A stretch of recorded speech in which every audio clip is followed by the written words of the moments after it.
After studying this module, we shall be able to know the various modes of handling conflict, learn the principles of negotiation, identify negotiation skills and strategies.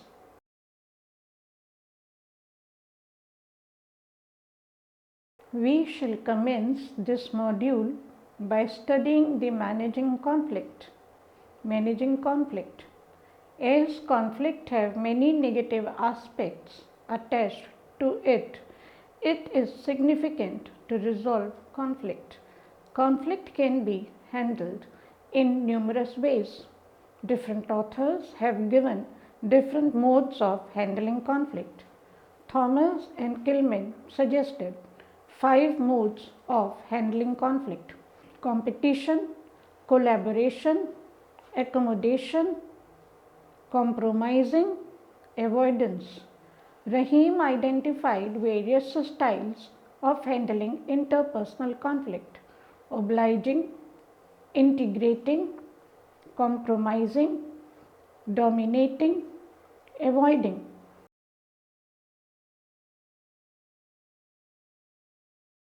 Now we will learn about Thomas and Kilman model.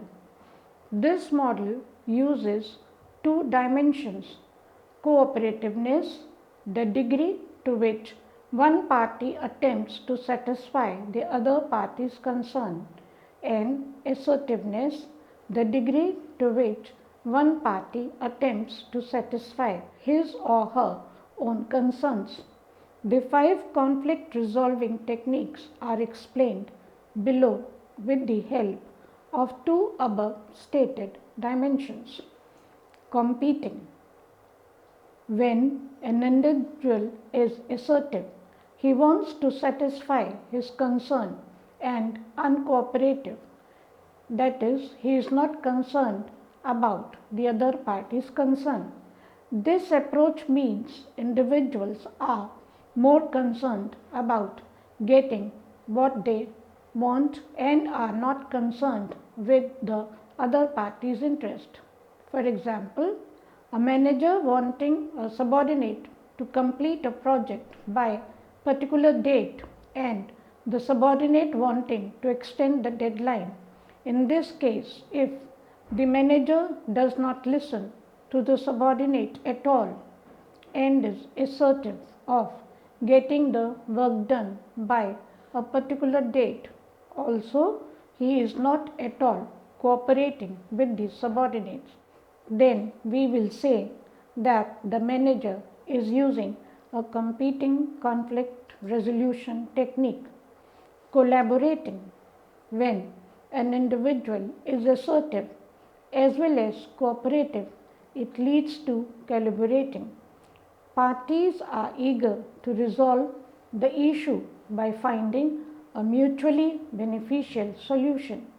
This can also be called as win-win situation, as parties are not only concerned about their interest but also genuinely concerned about the other party's interest. For example, a manager wanting a project to be completed by the subordinate by the end of a particular month communicates to his team that the project should be over by 25th of that particular month, and the team says that they would want to finish it by 30th. In this case, if the manager is assertive and cooperative also, he would work with the team to look for a mutually beneficial deadline and might agree to extend the deadline to 30th of that month, provided the team shows the full rough draft of the project by 28th. Avoiding. A person is aware that there exists a conflict, but she withdraws from it or suppresses it by avoiding it. That is, he or she is uncooperative as well as unassertive. For example, a subordinate was to finish a task by a particular date, but he was not able to complete it, and knowing that he will be scolded for that, he takes a long leave. so that he can withdraw and suppress the entire issue. In this case, he is neither assertive nor cooperative, accommodating. In this situation, the person behaves in a cooperative but unassertive manner. Thus, hereby, an individual is not concerned about his interest, rather, more concerned about other parties' interest. For example, in case where the manager gave 25th as the deadline and subordinates wanted 30th as the deadline, if the manager agrees to extend the deadline to 30th, it means manager is cooperative but unassertive and hence follows an accommodating conflict resolution technique. Compromising, when each party to a conflict seeks to give up something resulting in a compromising situation. The difference is that each party is willing to give up something. For example, in case where the manager wanted the deadline to be 25th and the team wanted the deadline to be 30th, if the manager finalizes that the deadline will be 28th, it will be called as a compromising situation.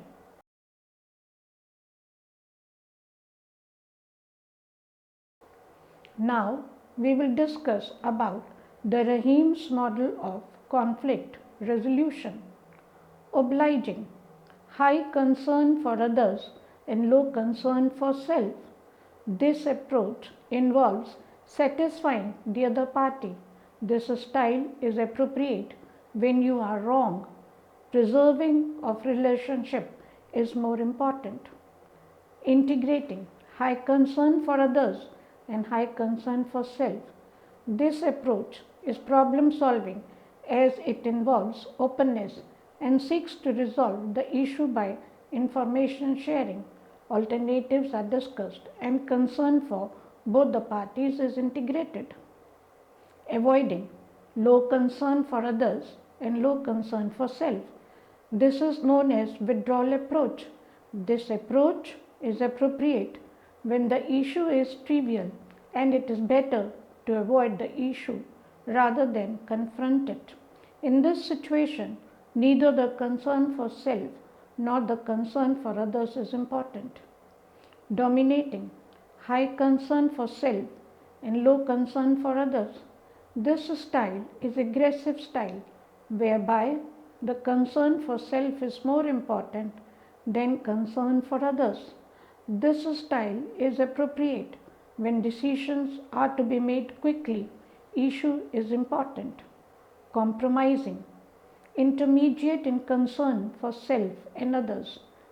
Involve give and take whereby both parties give up something to make a mutually acceptable decision. This style is adequate when both parties have equal power, when consensus cannot be reached.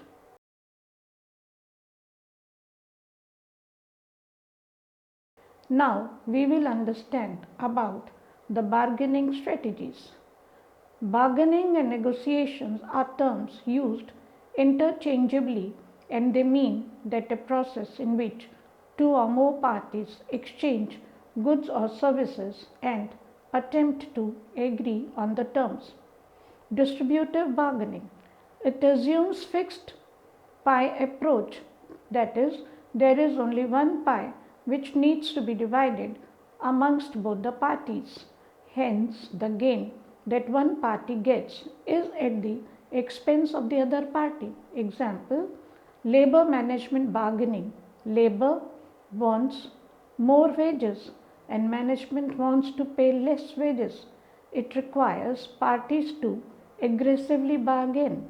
It promotes only short-term relationship as only one party is satisfied by the solution. Integrative bargaining. It assumes that there are more than one settlement that create a win-win solution. It is considered a better approach as it leaves both the parties happy. This requires flexibility, on account of both the parties. It helps in developing long-term relationship as parties are satisfied with each other. This is also known as win-win approach. Now we will discuss distributive versus integrative bargaining. Bargaining characteristics. Goal. Distributive bargaining gets as much bigger piece of pie as possible, and integrative bargaining to expand the pie so that each party gets a bigger part. Motivation. Distributive bargaining win or lose, and integrative bargaining win-win. Focus. Distributive bargaining is to get maximum and integrative bargaining to reach a mutually beneficial situation. Interest. Distributive bargaining opposed and integrative bargaining congruent. Information sharing.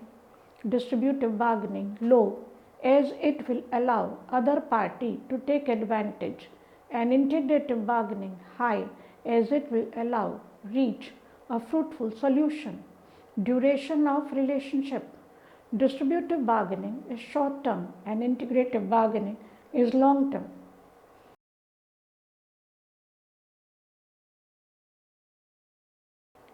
Moving on to discuss about negotiation process. Negotiation process has 5 stages attached to it, which are as follows. Preparation and planning. Before actual negotiation, a lot of groundwork is to be done. That is, both the parties should do their homework. This means information regarding what is the issue of conflict, what are the alternative solutions, how does the issue affect other, what are its causes and outcomes. The parties should plan what needs to be achieved and how. BATNA, best alternative to a negotiated agreement. Parties should determine their and other parties' best alternative. Definition of ground rules. After the preparation stage, parties should determine the ground rules, like who will do the negotiation, where will it take place, what time constraints. Clarification and justification. At this stage, each party explains his or her point of view. A lot of discussion takes place in this stage. The fourth stage is bargaining and problem solving. In this stage, give and take is done. Parties will undoubtedly have to make concession. Fifth stage, closure and implementation. This is the final stage where the bargaining process closes with final solution and implementation of solution. Examples of negotiation are buying vegetables from vegetable vendors, doing street shopping at Sarojini Market or Janpat, companies negotiating with the suppliers of raw materials or customers for the price of the goods.